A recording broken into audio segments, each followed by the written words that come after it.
Bonjour tout le monde et bienvenue dans ce calendrier de l'Avent manga. On continue et aujourd'hui, le 17 décembre, on parle d'un manga en 17 tomes et j'ai choisi Jojo Bizarre Adventure, partie 5, Golden Wind. Et c'est un peu une arnaque parce que, en théorie, Jojo Bizarre Adventure au Japon, c'est un seul et même manga qui fait plus de 100 tomes. Sauf qu'en France, quand Tonkam l'a édité, il a édité que sous le titre Golden Wind, avec le petit titre Jojo au-dessus. Mais c'est vraiment caché, c'est pour dire c'est Jojo, mais c'est Golden Wind d'abord. Donc, on part du principe que Golden Wind est un manga en 17 tomes, même si c'est un arc du manga Jojo Bizarre Adventure qui fait plus de 100 tomes au Japon. Donc c'est un peu une arnaque, mais on s'en bat les couilles. Donc, de quoi ça parle, cette 5ème partie de Jojo Bizarre Adventure? Bon, déjà, je pense que tout le monde sait de quoi ça parle, vu qu'il y a l'animé qui passe sur ADN et Crunchyroll en ce moment, qui est pas mal. Franchement, l'animation est top, l'histoire est top. J'ai du mal avec le fait qu'ils aient modifié les noms des stands, enfin, qu'ils aient traduit d'une certaine manière les noms des stands. Mais on s'en bat les couilles, là on parle du manga Jojo Bizarre Adventure Golden Wind, donc on suit Giorno Giovanna, on s'en bat les couilles, Jojo, voilà le petit blond, qui est ici le 5ème Jojo, qui a un lien avec la famille Joestar, plus ou moins prononcé, c'est un peu le mystère du premier, deuxième tome. Alors en plus ce tome-là est un peu plus petit que les autres, parce que en fait, normalement au Japon, ce tome-là qui est le tome 47, il y a la fin de la partie 4, donc le combat final avec Kira, je crois que c'est vraiment un chapitre ou deux, et après on enchaîne direct avec cette partie-là. Donc il est vraiment petit, et en plus, bon, ce qui est dommage, c'est que normalement, en fait, sur ce tome-là, c'est la fin de la couverture avec la partie 4. En fait, normalement, tu vois la fin de la fresque qui est sur la partie 4, et en fait, bah, ils n'allaient pas faire ça Tonkam, parce que bah, ils n'avaient pas encore édité la partie 4. Donc ils ont mis une image de la couverture, et ensuite, ils ont fait la fresque avec la partie 5. Ce qui fait que bon bah quand tu regardes ta fresque avec toutes les parties, bah t'as ça au milieu, t'as un trou en fait, c'est bizarre. Mais c'est pas le sujet de la vidéo, là on va parler un petit peu de la partie 5. C'est l'une des... C'est même pas l'une, c'est la première partie que j'ai achetée parce que bah, quand j'ai lu à éditer Jojo, bah, j'étais petit, j'avais pas d'argent. Quand j'ai découvert Jojo, c'était la bibliothèque de mon quartier, je les ai lus et après je les ai relus des années plus tard en scan. Et quand ça s'est sorti en France, j'ai dit oh putain, c'est la suite de Jojo Bizarre Aventure.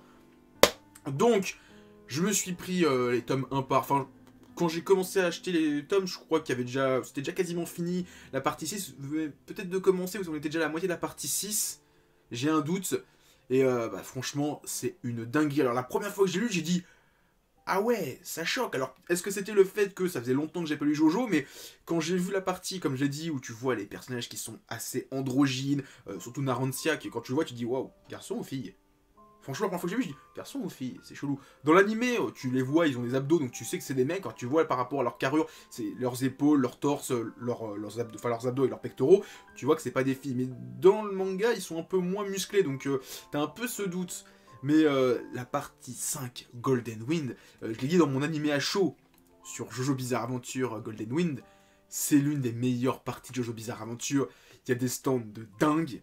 Il y a des affrontements de dingue, et si vous regardez l'animé, vous savez de quoi je parle, mais et encore, par rapport à l'animé, vous êtes au tout début. Là, on commence à peine les premiers duels de stand. Là, c'est, voilà, pour faire le comparatif, c'est un peu comme si tu te remates maintenant les combats de Jojo Bizarre Adventure partie 3, quand ils affrontaient Bonnie Devil et compagnie, ils sont cool, mais ils sont moins techniques, on va dire, il y a moins, les pouvoirs sont moins complexes. Là, maintenant, les pouvoirs sont assez complexes, des fois, il y a des conditions, des fois, c'est vraiment des pouvoirs, tu te dis, mais en fait, à part dans cette condition-là de te battre, ton stand il sert à rien. Genre le stand fait, oui en fait, par exemple dans la partie 4, je peux la spoil, hein, on va dire que vous avez vu la partie 4, le stand de, si tu regardes mon dos, t'as une sorte de malédiction. Putain mais c'est chaud à faire en sorte que bon, mais si là encore ça va et c'est un peu simple.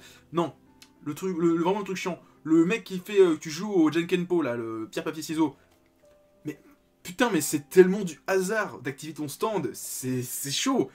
Donc on divague. La partie 5, franchement, même si au début, comme je l'ai dit dans ma vidéo animé à chaud, je trouvais les designs un peu bizarres, quand je l'ai lu, bon, je l'ai lu, voilà, j'étais un peu mitigé, franchement, j'ai lu, je dis, ouais, et quand je l'ai relu des années plus tard, mais en fait, j'y ai repensé, je dis, putain, mais en fait, quand il y a Aerosmith avec Sticky Finger, ils font ça, le duel Sex Pistols avec Golden Experience, franchement, il y a des duels, enfin, des combos de stand, il n'y a aucune partie dans Jojo qui fait ça. Avoir à ce point un match-up. Et en plus, je l'ai pas eu mon ami à chaud, mais je crois que c'est...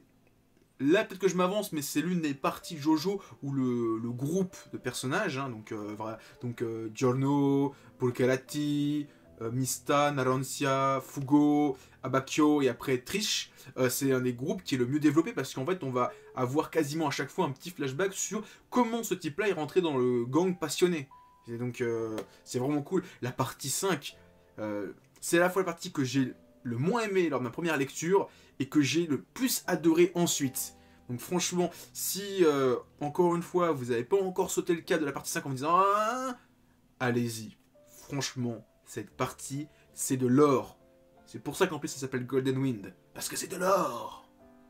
Donc voilà, c'est tout ce que j'avais à dire. Avant de vous quitter, pensez à mettre plein de pouces bleus, partagez la vidéo et laissez des commentaires. Et surtout, en description de cette vidéo, vous trouverez des liens pour aller sur mon Facebook, mon Twitter et mon Discord. Allez, à plus tout le monde et continuez à lire des mangas.